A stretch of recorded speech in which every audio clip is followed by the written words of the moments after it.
Hey guys, I was originally planning on making my next review be Frozen after I finished Toy Story 3, but I've actually decided I'm not going to do that now for a number of sort of complicated reasons. The main one being that I just cannot decide at the moment whether or not I like this film. I've seen it about 5 or 6 times now, and I really can't decide whether or not it's a film that is good but just has a lot of problems with it, or if it's a bad film that just has a few good things in it.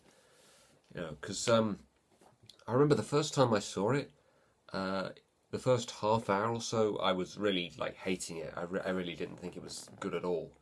Then the last hour or so of it, from about Let It Go onwards, was actually a lot better, I thought, and I came out of it saying, yeah, it's decent, but that first act, really isn't particularly good.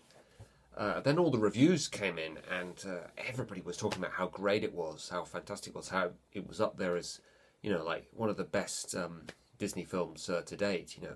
Even by Disney standards, this was outstanding.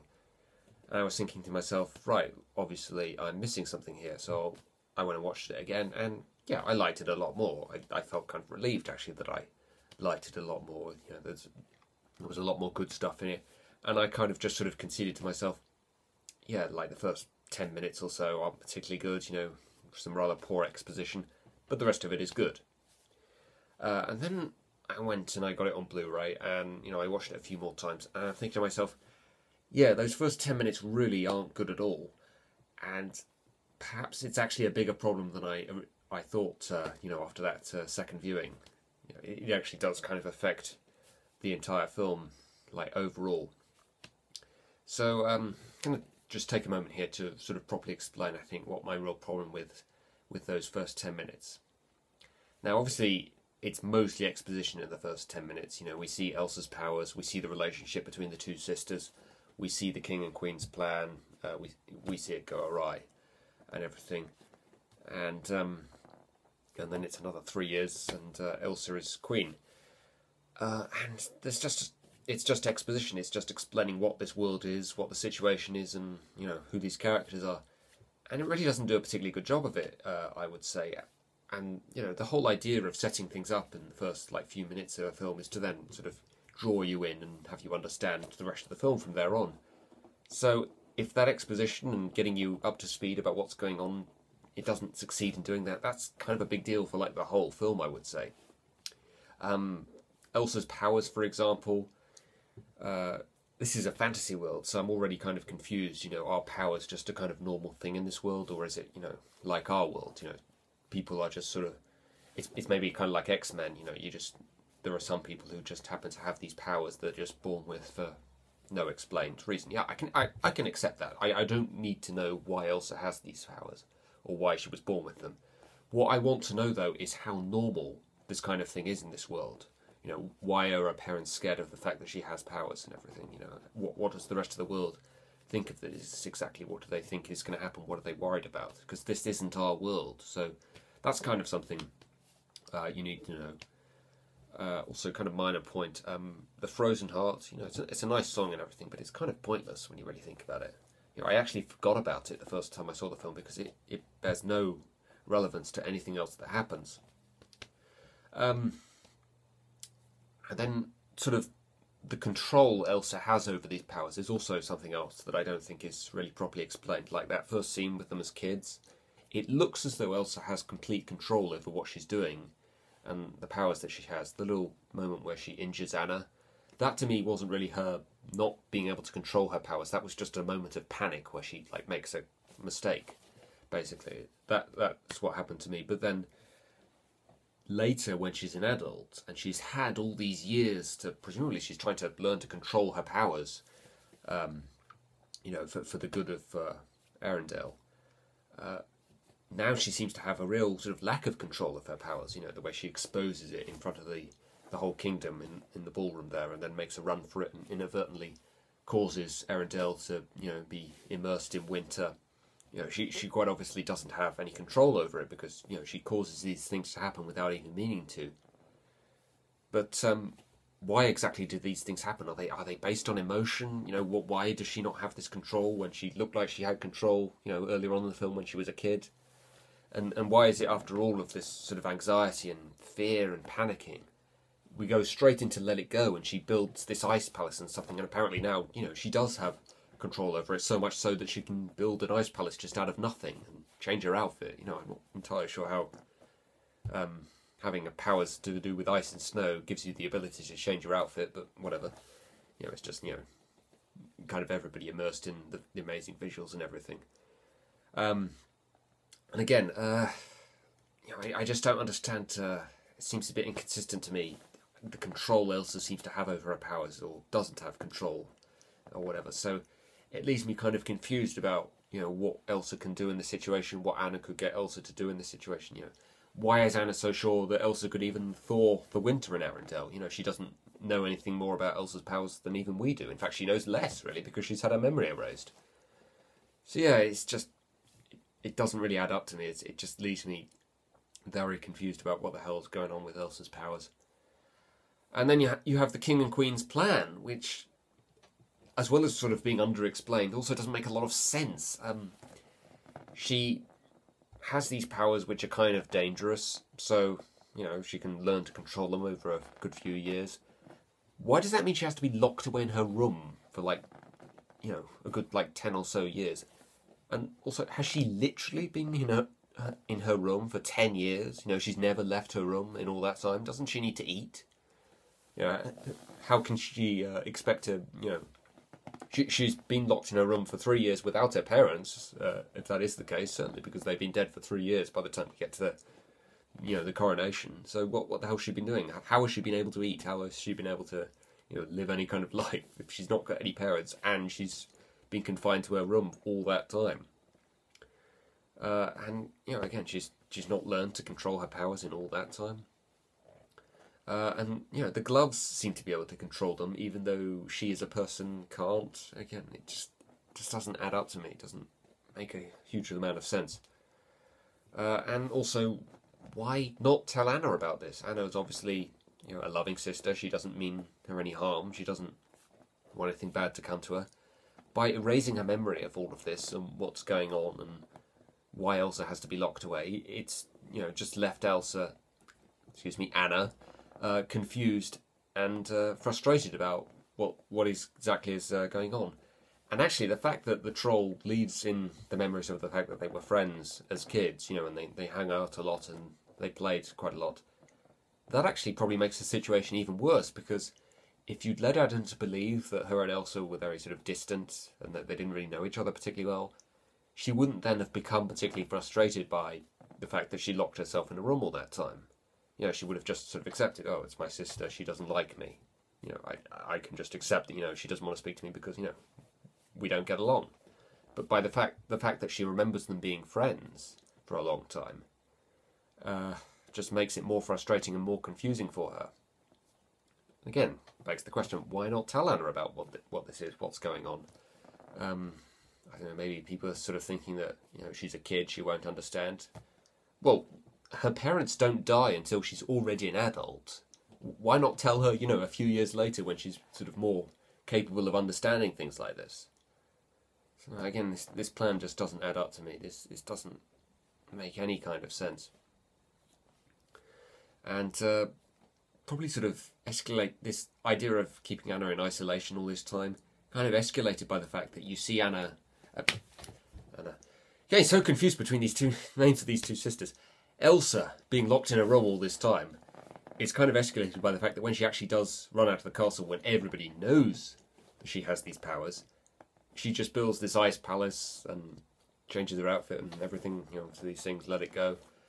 And she just decides, I'm going to just live here for the rest of my life. Well, why didn't she decide to do that, years ago? That would have avoided any kind of frustration on Anna's part. It would have reduced the risk of her powers being exposed. Why did she not sort of think to do this, a good few years ago? So yeah, everything in the first half hour or so just left me really confused as to what was going on and everything. Having said that, there's a lot of other good stuff that happens from Let It Go onwards. Obviously, Let It Go, great sequence. Everybody's talked about it to no end. It's a great song, great sequence, sort of visually. Kind of an abrupt sort of change in attitude from Elsa I kind of thought that kind of threw me off a little bit, but it's such a great sequence that it kind of makes it forgivable. And right before that, I actually like the idea that Anna doesn't know any better than anybody else in the kingdom what exactly is going on with Elsa after she's exposed her powers.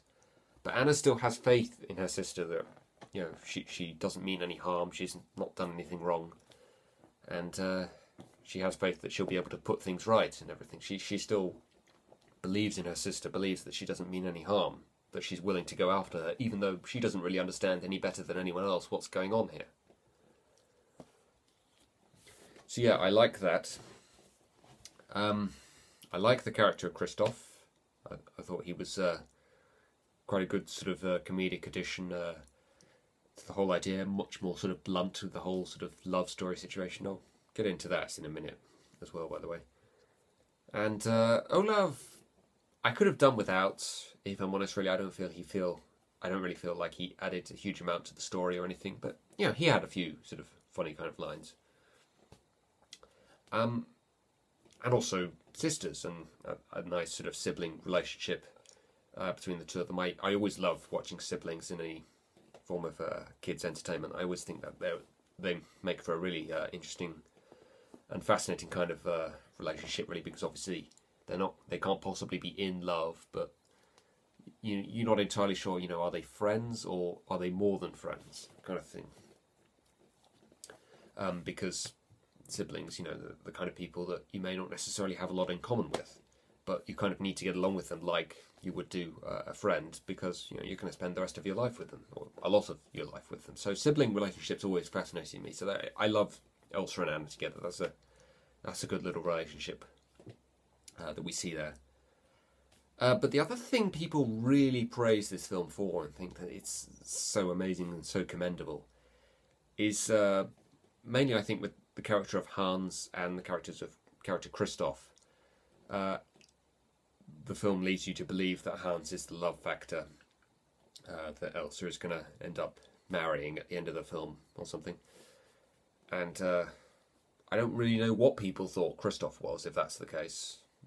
Is he just a friend or something, or a sidekick or a companion, or is he the comic relief? Or no, Olaf is the comic relief, so that can't be it. So everybody talks about how great this twist is, or how they didn't see it coming, or how it defies convention or something.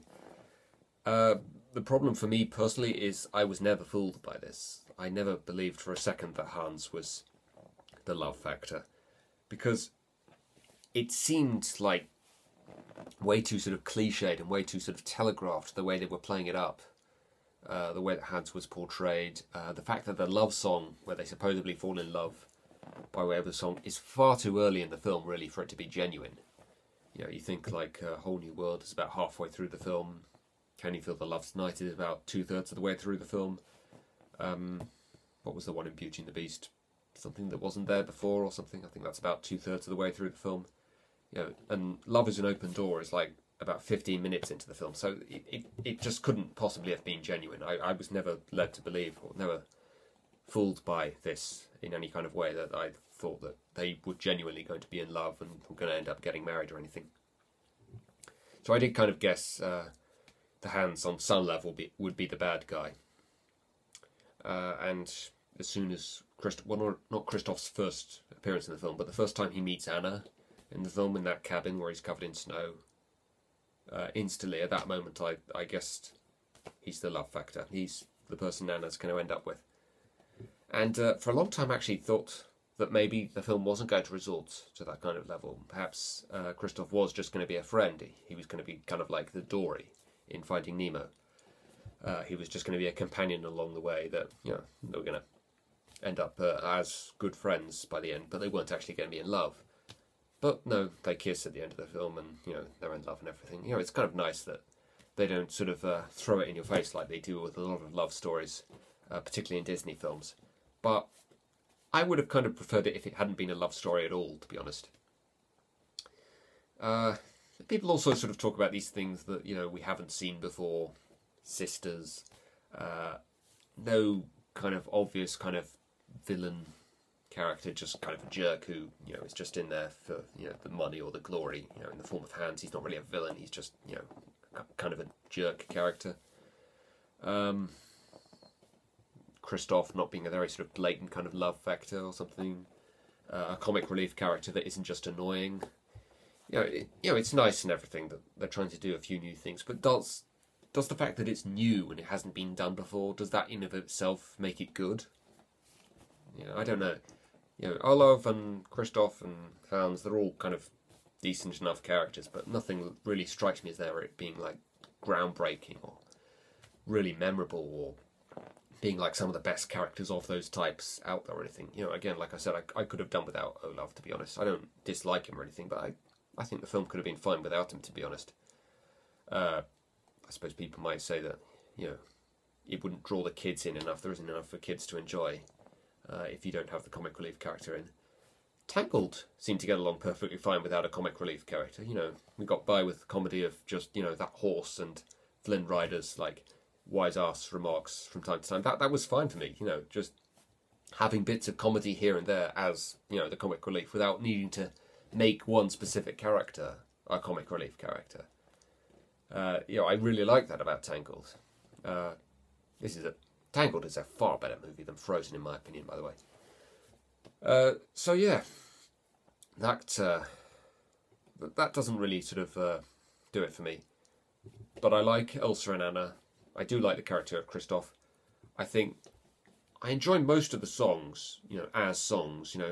Frozen Hearts, it was kind of pointless in the narrative of the film, but it was still a good song. Love is an Open Door, I don't really like the fact that it's on false pretenses, Listening back to it now, I sort of think to myself, this is kind of weird to listen to, knowing who Hans is now. But yeah, it is a good song. I love the lyric, it's amazing we finish each other's, and then Amma says, sandwiches, when you think she's going to say sentences. That was pretty funny. Let It Go, obviously. Everybody's talked about that. That's a great song. Got that on my iPod. Actually, can't remember. Are there any other songs? But yeah, there's just a lot of problems to me in the first 10 minutes that don't really add up to me. Perhaps there's a few elements to the film, like thinking Hans is going to be the love factor, and the characters of Olaf and Kristoff, and there's just a few things that people really praise this film for being like really new or original or not being done before. Everybody praises the film for that just didn't click for me.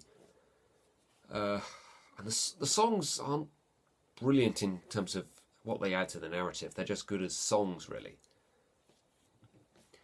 So yeah, there's just a few things about that just didn't do it for me quite as much as they did for a lot of other people.